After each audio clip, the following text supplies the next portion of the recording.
नमस्कार, मैं हूं मनोज सैनी। आइंड मिड सेशन में आपका स्वागत है। 5 बड़ी खबरों को लेकर आपसे रूबरू होंगे। इस दौरान आपको दिखाएंगे मध्य प्रदेश की सियासत आज क्या कह रही है, साथ ही कुछ दिलचस्प खबरें भी होंगी और कुछ ऐसी खबरें होंगी जो बताएंगी कि आखिर नाक के नीचे कैसे पलता रहा अपराध। तो चलिए समझते हैं और देखते हैं आज की 5 बड़ी खबरें। सिंधिया का शंखनाद, कांग्रेस को कर दो शट डाउन, प्यारे मियां अब खैर नहीं, सड़क पर दे दनादन, मिसाल बनी मीनाक्षी। सिंधिया के बीजेपी में आने के बाद से ही मध्य प्रदेश की सियासत में रोजाना नई तस्वीर देखने को मिल रही है। आज भी उस वक्त एक नजारा सामने आया जब राज्यसभा सांसद ज्योतिरादित्य सिंधिया पूर्व मुख्यमंत्री उमा भारती से मिलने जा पहुंचे। मुलाकात के बाद दोनों नेताओं ने एक दूसरे की तारीफ की और कहा कि उनके संबंध बहुत पुराने हैं, प्रगाढ़ है। लेकिन इस मुलाकात को लेकर राजनीतिक पंडित अलग अलग मायने निकाल रहे हैं। जरा सुनिएगा और तस्वीरें भी दिखाते हैं आपको उमा भारती और सिंधिया की कैसी हुई मुलाकात।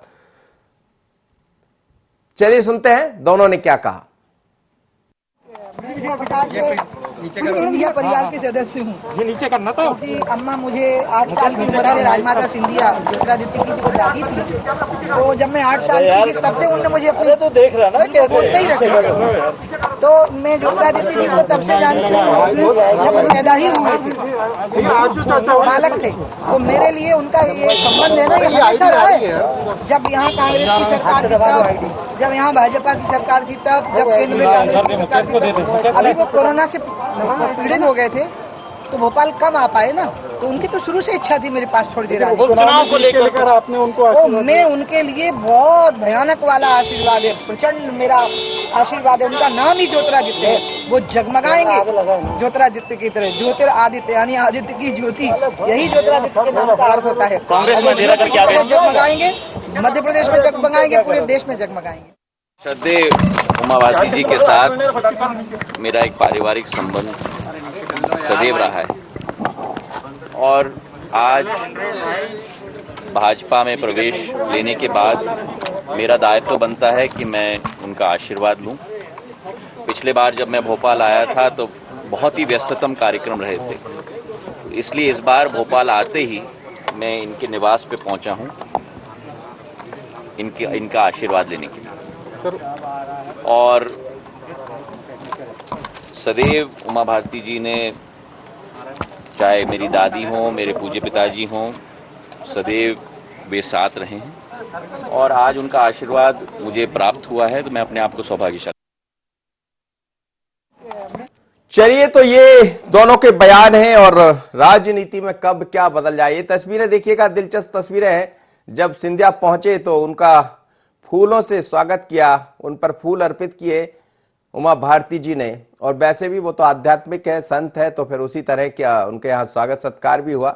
लेकिन ज्योतिरादित्य सिंधिया पहुंचे हैं आज उमा भारती से मिलने और मिलने के दौरान दोनों ने एक दूसरे की जमकर तारीफ भी की और अपने रिश्तों पर भी ये बताया कि बहुत पुराने रिश्ते हैं दोनों के बीच में। लेकिन दोनों ने कांग्रेस पर जमकर निशाना साधा और ज्योतिरादित्य सिंधिया ने तो यहां तक कह दिया कि अब मैं बताऊंगा 90 दिन पूरे हो गए हैं और अब मैं मैदान में हूं, बताऊंगा कांग्रेस को कि क्या करना है। तो चलिए, मेरे साथ इस वक्त संदीप मिश्रा जुड़ रहे हैं। संदीप मिश्रा से बात कर लेते हैं। भारतीय जनता पार्टी के दफ्तर में तैनात है वो, और क्या कहेंगे संदीप इस मुलाकात को? बिल्कुल, अगर हम मुलाकात को लेकर के देखें तो जिस तरह से पार्टी बदली उसी तरह से रिश्ते भी यहाँ बनने शुरू हो चुके हैं और उसको लेकर के यहाँ पर सियासत भी लगातार शुरू हो चुकी है। हाट पिपल्या के लिए जाना था ज्योतिरादित्य सिंधिया को, लेकिन जिस तरह से अचानक वो पूर्व मुख्यमंत्री उमा भारती के बंगले पहुंचे और उनका आशीर्वाद लिया और फिर उसके बाद उन्होंने जैसे ही मीडिया से जब कहा कि उनके पुराने रिश्ते थे, तो अभी तक पुराने रिश्ते जो थे तो वो नहीं दिखे, लेकिन आज जिस तरह से रिश्ते दिखे तो वो जरूर कई तरह के मायने निकाले जाने लगे हैं। लोगों का ये मानना है कि ज्योतिरादित्य सिंधिया अब कहीं न कहीं भारतीय जनता पार्टी के जो पहले से स्थापित नेता हैं, बड़े नेता हैं, उन सभी से आशीर्वाद लेकर के कहीं न कहीं उनसे अपने संबंध प्रगाढ़ करना चाहते हैं और जो उनकी कला रही है हमेशा लोगों से जुड़ने की, उसकी दिशा में आगे बढ़ रहे हैं। और जो सरकार के करीब पहुंचने की एक तरह से हम कहें तो वो ओर कहीं न कहीं ज्योतिरादित्य सिंधिया बढ़ते चले जा रहे हैं। उनका प्रभाव ऑलरेडी पहले से ही बहुत ज्यादा है भाजपा में, और जिस तरह से आज उन्होंने उमा भारती के बंगले पहुंचकर उनका आशीर्वाद लिया, उससे कहीं न कहीं बहुत सारी चीजें सामने दिखने लगी हैं और बहुत सारे कयास भी लगने लगे हैं। जी, कयास की चर्चा करें, चूंकि आप बीजेपी दफ्तर में मौजूद हैं और दो बड़े नेताओं की मुलाकात, एक वो नेता जिसके पास अनुभव है भारतीय जनता पार्टी का, एक वो नेता जो जिसके पास नया नया बीजेपी का अनुभव अब आ रहा है, वो उनकी विचारधाराओं में तब्दील हो रहे हैं, अपनी विचारधाराओं को उस भारतीय जनता पार्टी संघ की विचारधारा में बदल रहे होंगे मुझे लग रहा। तो ये दोनों विचारधारा, और एक तरफ भगवा रंग वही उमा भारती का, और यहाँ एक साफ चेहरा, साफ सुथरा चेहरा वहां पहुंचता है मिलने। लेकिन क्या चर्चा है भारतीय जनता पार्टी के दफ्तर में, और आज महाराज और शिवराज भी साथ साथ नजर आ रहे हैं, चुनाव का शंखनाद भी हो गया। जी बिल्कुल, अभी आपने बहुत सही सवाल किया, बहुत कहीं न कहीं आपके सवाल पे ही जवाब दिखा। जैसे कि अभी मेरी कुछ देर पहले बीजेपी के नेताओं से बात हो रही थी, कुछ नेताओं से जब मुलाकात के बारे में हमने चर्चा की तो उनका भी कुछ इसी तरह से संकेत था, कहना था कि अभी कांग्रेस से भाजपा में आए, थोड़ा सा यहाँ की रीति और नीति में उनको ढलने में समय लगेगा। जितना ज्यादा वरिष्ठ नेताओं के बीच में रहेंगे और जितना ज्यादा मुलाकात करेंगे वरिष्ठ नेताओं से, उतना ज्यादा पार्टी की रीति और नीति से वो वाकिफ होंगे और पार्टी से लगातार ढलते चले जाएंगे, क्योंकि संगठन उनको बड़ी गंभीरता से लेता है और संगठन में अगर अंदर तक तह तक जाना है और अच्छे से अपने आप को कहीं न कहीं स्थापित करना है तो उसके लिए पार्टी की रीति नीति से ढलना जरूरी है। इसीलिए उनका इस तरह ये जो मुलाकात है तो यहाँ जरूरी मानी जा रही है। इस तरह से भी और भी संकेत दिए गए हैं कि और भी बड़े नेताओं के साथ आप देखेंगे कि कुछ दिनों में ज्योतिरादित्य सिंधिया बड़े नेताओं के यहाँ भी मिलते नजर आएंगे। भोपाल से लेकर दिल्ली तक में जितने भी वरिष्ठ नेता हैं सबके यहाँ एक एक करके जाएंगे, क्योंकि अब धीरे धीरे जैसे दूध में शक्कर घुलती है उसी तरह से अब ज्योतिरादित्य सिंधिया भी पार्टी में घुलने की कोशिश कर रहे हैं और नेताओं से अपने संबंध प्रगाढ़ करते जा रहे हैं, ताकि आप भविष्य में जो चुनाव है और जो भविष्य की अगली चुनौतियां हैं उन सारी चीजों के लिए ज्योतिरादित्य सिंधिया खुद मजबूत होना चाहते हैं और उसी दिशा की ओर ये पहला कदम माना जा रहा है। चलिए इस पहले कदम को देखेंगे, लेकिन कभी कभी रिश्तों में ज्यादा मिठास भी ठीक नहीं होती है। अब इस मिठास का क्या लाभ किसको मिलेगा। चलिए बहुत बहुत धन्यवाद संदीप, आप मेरे साथ जुड़े। लेकिन मध्य प्रदेश में सियासत बदल रही है। भारतीय जनता पार्टी के साथ इस वक्त सिंधिया नजर आ रहे हैं। अब तो बीजेपी के वो खुद हो गए, क्योंकि राज्यसभा से सांसद बन गए, राज्यसभा में सांसद हैं। और दोनों शिवराज और महाराज जहां एक दूसरे के खिलाफ नारे लगा रहे थे 2018 के चुनाव में, अब दोनों एक मंच पर पहली बार दिखाई दिए हैं। मंच से गरजे, जमकर बरसे, निशाने पर कांग्रेस थी, लेकिन उमा और महाराज का मिलना और उसके बाद महाराज और शिवराज के बीच में बीडी शर्मा का भी दिखना, यह बता रहा है कि बीजेपी उपचुनाव की तरफ बढ़ चली है और सिंधिया ने शंखनाद कर दिया। अगली खबर की तरफ हम बढ़ेंगे तो इस समय आप देख रहे हैं कि राजस्थान खूब चर्चा में बना हुआ है और राजस्थान को लेकर कई तरह के इस समय बयान सामने आ रहे हैं। लेकिन मध्य प्रदेश के पूर्व मंत्री जयभान सिंह पवैया ने कांग्रेस प्रमुख सोनिया गांधी पर निशाना साधते हुए एक ट्वीट किया है। जयभान सिंह पवैया ने इस ट्वीट के माध्यम से मध्य प्रदेश की राजनीति में हलचल मचा दी है। ट्वीट में पवैया ने लिखा है कि कांग्रेस की राजमाता अपने कुनबे को संभालिए ना, आखिर आपकी रूठी हुई राजनीतिक संतानों को हम अपने के हिस्सों का कितना प्यार लुटाते रहेंगे। यदि नहीं संभलता तो किसी दिवालिया फर्म की तरह कांग्रेस प्राइवेट लिमिटेड का शटर डाउन क्यों नहीं कर देती, आप और देश दोनों ही सुकून में रहेंगे। तो पवैया ने कांग्रेस पार्टी की तुलना सीधे प्राइवेट कंपनी से की है। उनके इस ट्वीट को लेकर एक तीर दो निशाने वाली बात भी कही जा रही है। बताया जा रहा है कि उन्होंने कांग्रेस पर निशाना साधने के साथ ही अपनी ही पार्टी पर कांग्रेस से आने वालों पर प्यार लुटाने को लेकर निशाना साधा है। कांग्रेस को कर दो शट डाउन। ये देखिए, आप ये ट्वीट देख रहे थे और उन्होंने इस ट्वीट के जरिए सीधे तौर पर हमला बोला है। संदीप मेरे साथ जुड़े हैं। संदीप, भारतीय जनता पार्टी ये कह रही है कि कोई अंतर कलह नहीं है, कहीं कुछ नहीं है, लेकिन जयभान सिंह पवैया ने निशाने पर तो रखा है सोनिया गांधी को, लेकिन बीच में ये लिखना कि क्यों आपकी अंतर कलह का हमें नुकसान पहुंचा रही है, हम कब तक आप लुटाते रहेंगे और हम लूटते रहेंगे, तो ये जो दिखाई दे रहा है इसमें एक तीर दो निशाने हैं। बिल्कुल एक तीर से दो निशाने हैं और इस बात को लेकर भारतीय जनता पार्टी में लगातार चर्चाएं चल रही हैं। सुबह से ही मैं बीजेपी प्रदेश कार्यालय में हूं और एक एक करके जितने भी नेता मिलते जा रहे हैं तो इस ट्वीट को लेकर अपनी अपनी तरह लोगों की प्रतिक्रियाएं सामने आती जा रही हैं। लोगों का यही मानना है, हालांकि बीजेपी के नेता तो इसको कांग्रेस की दृष्टि से देख रहे हैं और उनका यही कहना है कि जयभान पवैया ने जिस तरह से यहाँ पर ट्वीट किया है तो कहीं न कहीं कांग्रेस पार्टी और सोनिया गांधी को यहाँ पर आईना दिखाने की कोशिश की है, लेकिन जो दूसरा पहलू है उसको यहाँ पर कहीं ना कहीं एक तरह से छुपाने की कोशिश की जा रही है कि आखिर उसके पीछे उनका दर्द क्या है। क्योंकि जो जिस तरह से लगातार कांग्रेस पार्टी में पलायन जारी है, जिस तरह से लगातार विधायक और अन्य कार्यकर्ता लगातार बीजेपी में समाहित होते चले जा रहे हैं, तो वो कहीं ना कहीं बीजेपी के वरिष्ठ नेताओं के लिए भी चिंता का सबब बनता चला जा रहा है। क्योंकि जयभान सिंह पवैया प्रदेश के वरिष्ठ नेता माने जाते हैं भाजपा के और पूर्व मंत्री रहे। अभी उनके क्षेत्र में चुनाव होने जा रहा है और कहीं ना कहीं वो उनको ऐसा लग रहा है कि भविष्य उनका यहाँ पर खतरे में है। लिहाजा इस तरह से जैसे उन्होंने ट्वीट किया है तो इस बात में कोई शक नहीं कि उन्होंने जो अपने अंदर का दर्द है उसको भी उभारने की कोशिश की है। तो एक तीर से शिकार करने की वहां तो उन्होंने कोशिश की है, एक और जहां उन्होंने सोनिया गांधी पर निशाना साधा, वहीं अपना दर्द भी यहाँ पर बयान करके भाजपा को इशारा भी किया है। जी चलिए, भाजपा को इशारा किया, लेकिन क्या चुनाव में ये इशारा मुश्किल खड़ा करेगा ये भी देखना होगा। लेकिन ये बात सच है कि सोनिया गांधी यानी कांग्रेस को, जैसा वो कह रहे हैं हम नहीं कह रहे हैं, अपनी कुनबी को संभालना पड़ेगा। खबरें ठीक नहीं आ रही, चाहे हम राजस्थान की बात करें, अब तो कहा जा रहा है कि उत्तराखंड से भी एक नई खबर है, उसका जिक्र नहीं करना चाहेंगे, लेकिन राजनीतिक हलकों में इसमें खूब चर्चा बनी। मध्य प्रदेश में आपने देख ही लिया। यह भी कहा जा रहा है कि बीजेपी से 2 और विधायक कांग्रेस के संपर्क में है और हो सकता है आने वाले दिनों में वो 2 चेहरे और बीजेपी में नजर आए। हालांकि उनको साधने का प्रयास किया है कांग्रेस के सीनियर लीडर सज्जन वर्मा ने, जो ताजा खबर है।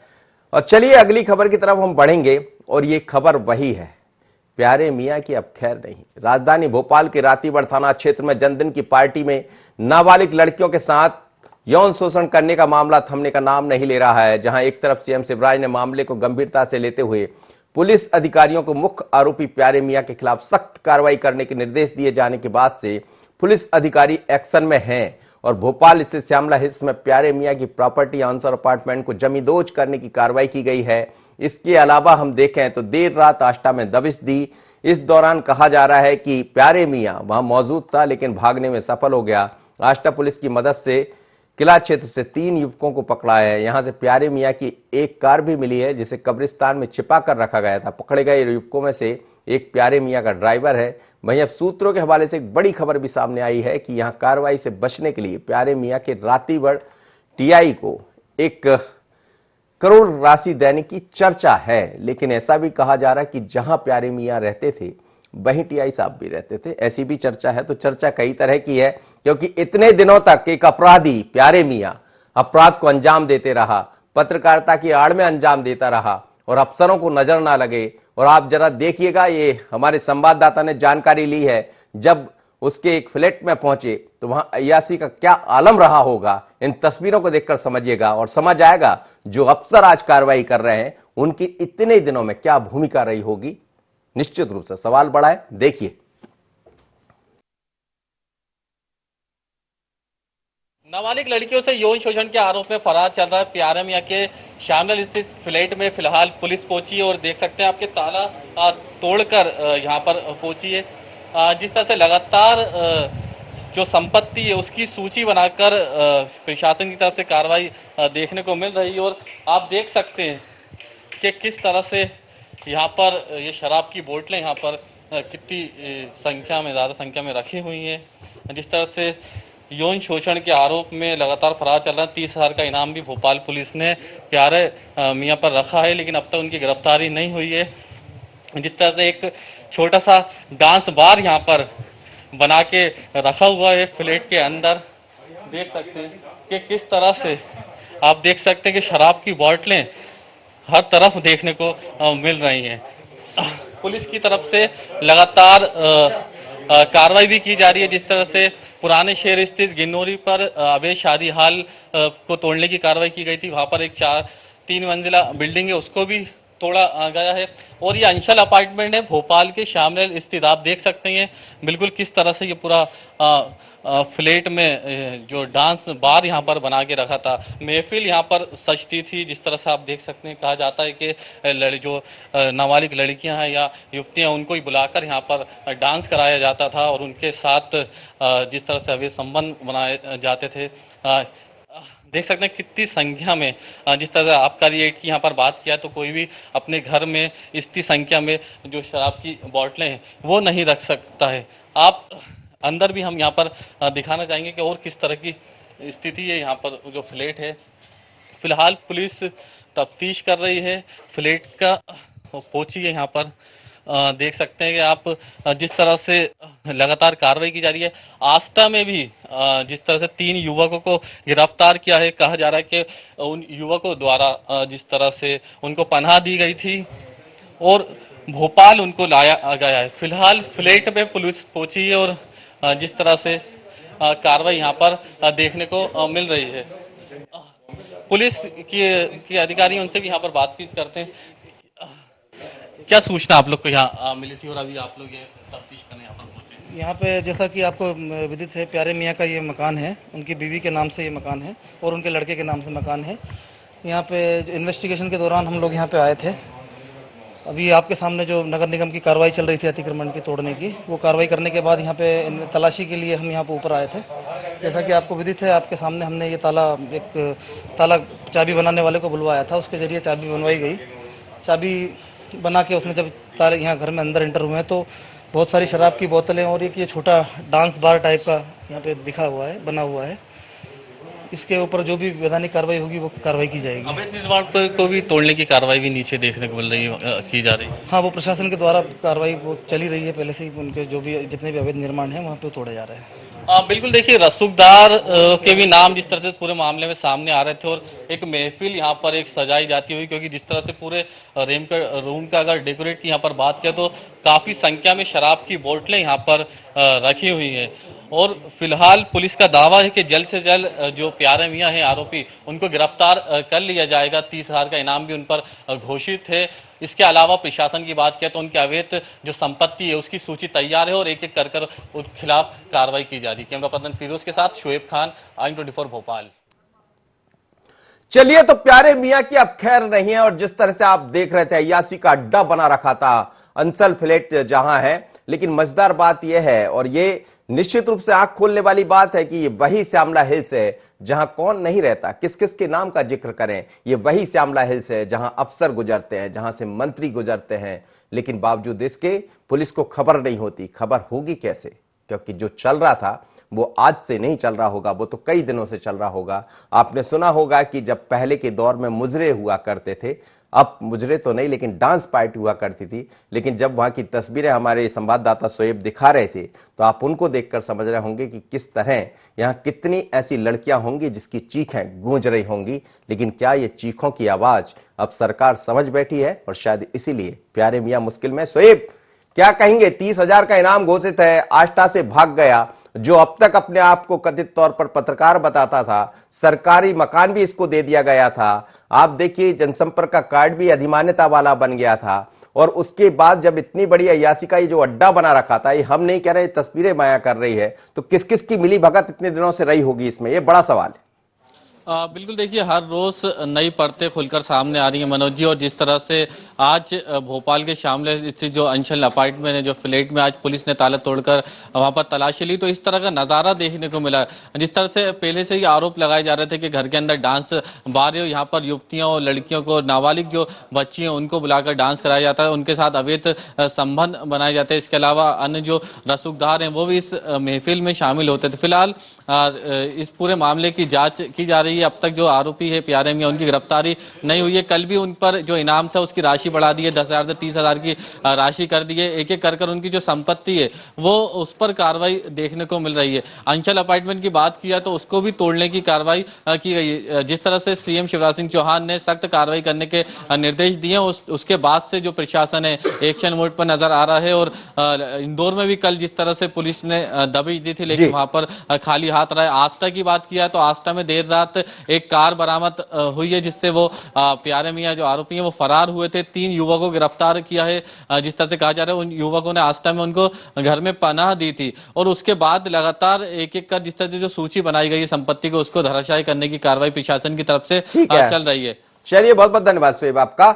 लेकिन सवाल ये खड़ा होता है कि जब इस तरह के मामले सामने आते हैं, ये खुलते हैं, परतें खुलती है, मुख्यमंत्री ने गंभीरता से लिया तो वही प्रशासन के लोग, वही अफसर इस पर कार्रवाई करने को आमदा है। लेकिन इतने दिनों से बंद कमरे में अय्यासी का एक खेल चलता रहा।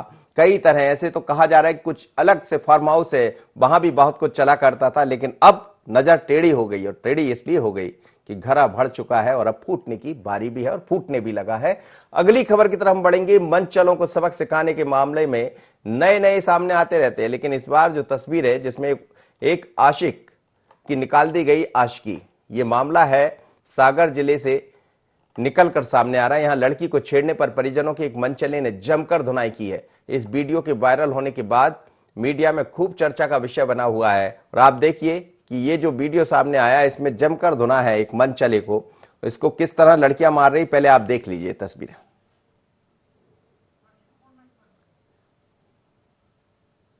ये महिला है, दे दनादन हुआ है इसके साथ, चप्पल ही चप्पल इसमें पड़ी है, और शर्म नहीं आई होगी इस व्यक्ति को। इसको क्या पता होगा कि इतना तेज मामला हो जाएगा, इतनी जम के धुनाई हो जाएगी। चप्पलों से मारा गया उसको, और साथ में जो उनके संभवतः पति रहे होंगे या जो भी रहे होंगे, उन्होंने भी उसके कंधे पे लात रख ली और कहा कि ठोको इसको जम के।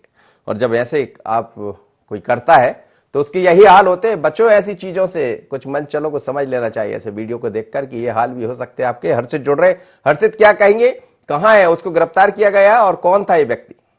जी बिल्कुल, आपको बताएं, ये जो सागर के गड़ाकूटा मार्ग के अंतर्गत सानोदा थाना अंतर्गत का वीडियो बताया जा रहा है। यहाँ पे ये वीडियो जो वायरल है सोशल मीडिया पे हुआ है, काफी चर्चा का विषय बना हुआ है, जिसमें एक कानून है जो उसका तमाशा भी कह सकते हैं, कानून का तमाशा बनाया गया है कि जो किसी भी इसकी पिटाई हो रही युवक की, उस पर छेड़छाड़ का आरोप बताया जा रहा है। फिलहाल जो है मारपीट कर रहे हैं ये लड़की के परिजन बताए जा रहे हैं।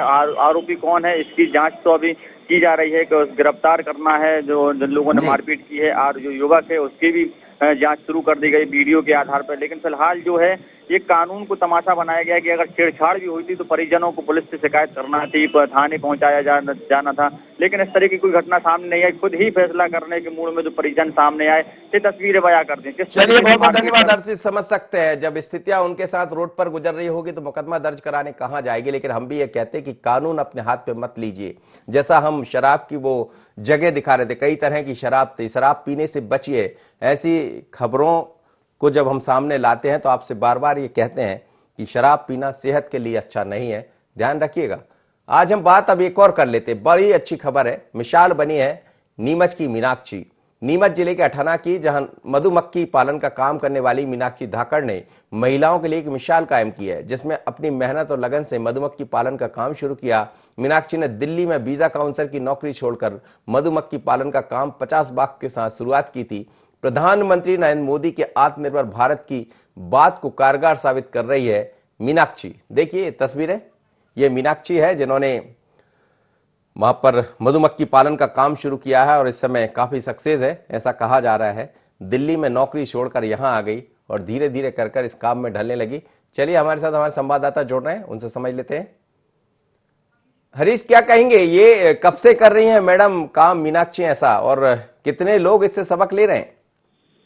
जी, मैं बताना चाहूंगा कि नीमच जिले से मात्र 25 किलोमीटर दूर ये अठाना है, जहाँ पर अपने प्रधानमंत्री मोदी जी का अपना कारगर करने की इन महिला ने ठानी और आत्मनिर्भर बनी है ये। और इनमें 1 साल से ये मधुमक्खी का पालन कर रही है, जो आज 50 बक्सों से इन्हें शुरुआत की थी और आज इनके पास 80 बक्से हो चुके हैं, और ये कम से कम पूरे नीमच जिले के लिए एक मिसाल साबित हुई है। जी चलिए, बहुत बहुत धन्यवाद आपका। और मीनाक्षी जैसी तमाम सारी महिलाएं समझ सकती है कि यदि आपके मन में कुछ काम करने की क्षमता है, ललक है, तो कुछ भी कर सकती। मीनाक्षी ने नौकरी छोड़कर मधुमक्खी पालन का काम शुरू किया और आज अपने पैरों पर आत्मनिर्भर है।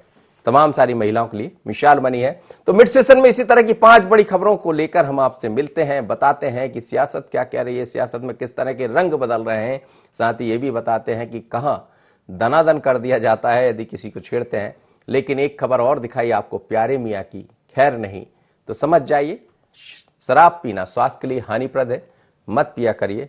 लेकिन इस तरह की बाटलें दिख रही थी वहां पर तो समझ आता है कि कितना बड़ा अय्यासी का अड्डा रहा होगा। पुलिस की इस पर नजर है। मिड सेशन में इतना ही, मुझे दीजिए इजाजत, बने रहिए IND 24 पर।